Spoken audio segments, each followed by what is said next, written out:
Pemirsa apa kabar? Saya Maidin Hindrawan membawakan Warta Berita PTS tanggal 14 Maret. Kapal motor Pari Kudus terbalik di perairan Kepulauan Seribu yang terletak di bagian utara dari Teluk Jakarta. 4 hari telah berlalu sejak insiden terjadi pada hari Senin, tapi seorang penumpang warga Taiwan yang hilang belum ditemukan. Pencarian masih dilanjutkan pihak berwenang. Petugas SAR meneruskan pencarian di sekitar daerah terbaliknya KM Pari Kudus.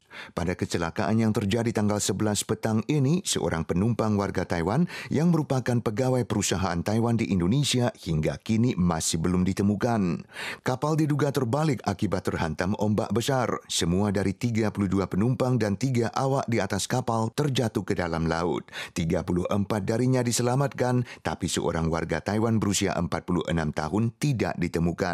Upaya pencarian yang sempat terhenti karena cuaca buruk telah dipulihkan kemarin. Kapten kapal nelayan Chen Ming yang 368 dari Pintung tanggal 7 Februari menemukan sekelompok ABK dari kapal lain sedang pesta miras di atas kapalnya yang berlabuh di Pelabuhan Mauritius. Dia pun menegur tapi malah dikeroyok.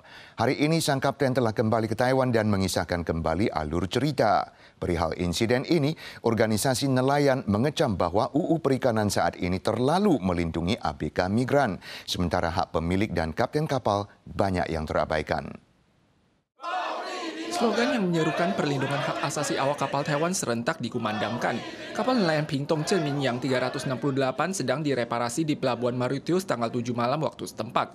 Kapten Taiwan digebuk oleh 5 hingga 7 ABK Indonesia yang datang ke kapal tanpa izin untuk pesta miras dan membuat keonaran. Tanggal 14, Kapten hadir untuk menceritakan kembali proses pemukulan. 画面中看到迄船员，迄拢唔是我本船的船员，迄拢我唔捌的。伊来甲我质问。 我是讲在含伊离咧厘清的时阵，右手边有人开始动手啊。 Saat itu sebagian besar kapal yang berlabuh di dermaga adalah kapal ikan Taiwan. Namun Kapten Lee tidak mengetahui dari mana ABK tersebut berasal. Ia dipukul selama setidaknya 20 menit. Demi bertahan hidup, ia berlutut untuk minta maaf. 上大的问题是船员有后壁有 NGO 有劳团，种种作者。 Asosiasi tersebut mempertanyakan apakah ketiga UU Perikanan saat ini terlalu melindungi ABK migran namun hanya memberikan sedikit perlindungan kepada pemilik kapal dan kapten Taiwan. Ini merupakan ketimpangan yang serius. Mereka berharap pemerintah mengambil langkah praktis untuk melindungi nelayan. Dijen Perikanan menyatakan akan membantu menyidik ABK migran dan telah mengutus petugas untuk mengumpulkan video dan bukti terkait lainnya. Jika terbukti bahwa ABK tersebut dipekerjakan di kapal ikan Taiwan, mereka akan dibebaskan dari masa kerjanya setelah kapten mengajukan pengaduan. Baru saja terjadi insiden penganiayaan seorang bocah laki-laki hingga meninggal beberapa saat lalu di Taiwan Utara. Kemarin ditemukan lagi jasad seorang bayi perempuan yang diduga dibuang di tepi sebuah kebun buah di Qingsuiyan Road, distrik Lingyuan, Kaohsiung. Juga ditemukan jejak kaki mencurigakan dan sebuah tas di sekitarnya. Kabarnya orang tua bayi tersebut mungkin adalah warga asing dan polisi sedang mengadakan pelacakan. Petugas forensik bolak-balik mengumpulkan informasi dan mengepung ketat kebun yang terletak di lereng Bukit Qingsuiyan Road, distrik Lingyuan. Pada pagi harinya ada orang yang menemukan kantong plastik hitam di kebun. Saat dibuka, mereka menemukan jasad seorang bayi perempuan dengan tali pusar di tubuhnya.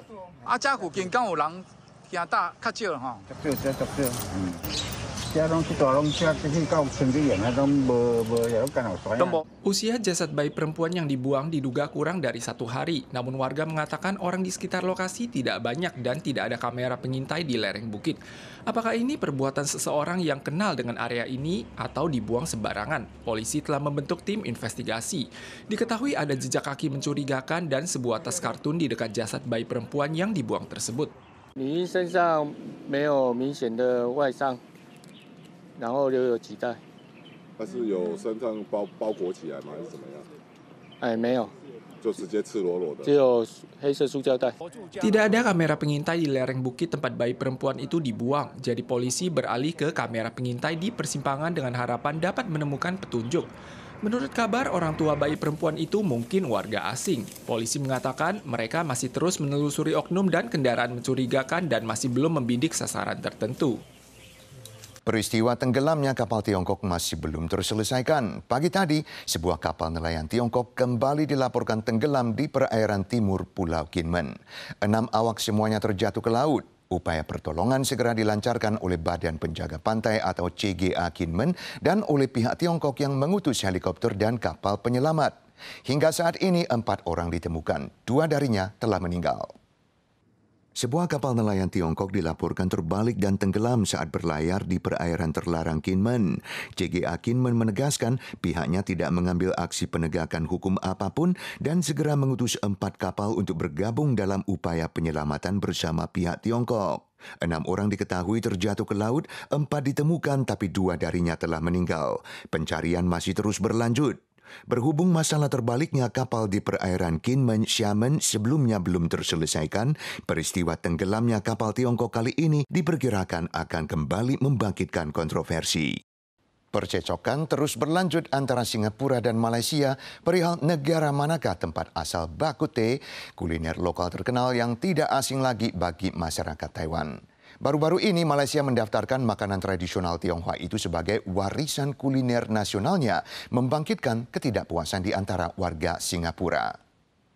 Bakute, makanan tradisional kalangan Tionghoa umumnya disukai warga Malaysia dan Singapura. Namun kedua negara ini pernah bertikai mengenai tempat asal bakute.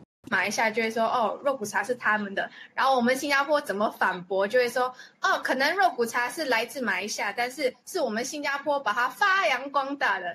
Selama bertahun-tahun warga kedua negara tersebut perang mulut soal makanan. Guna mencegah negara lain mengklaim bakute, Malaysia baru-baru ini mengeluarkan surat edaran yang mencantumkan 10 makanan termasuk bakute sebagai warisan kuliner nasional.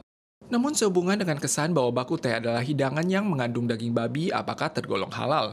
Hal ini sempat menimbulkan kontroversi di Malaysia yang mayoritas penduduknya beragama Islam. Ini bukan tak halal. Ini herb memang halal punya. Kalau siapa-siapa nak masuk, halal punya ayam masuk. Jadi, cikute lah. Kalau you masuk seafood kute lah. Apa saja, Pak, semua jadi babi. Contohnya restoran di kawasan warisan dunia Penang ini, koki Tionghoanya telah berspesialisasi dalam makanan halal Tionghoa selama 25 tahun. Bahkan anggota keluarga kerajaan Malaysia pun menjadi langganannya. Kali ini Malaysia memasukkan bakute sebagai warisan kuliner nasional dengan harapan dapat mencerminkan semangat multikulturalisme dan juga berharap dapat mendobrak batasan agama dan ras melalui makanan. Pemirsa sekalian, sekian Warta Berita dari PTS. Sampai jumpa.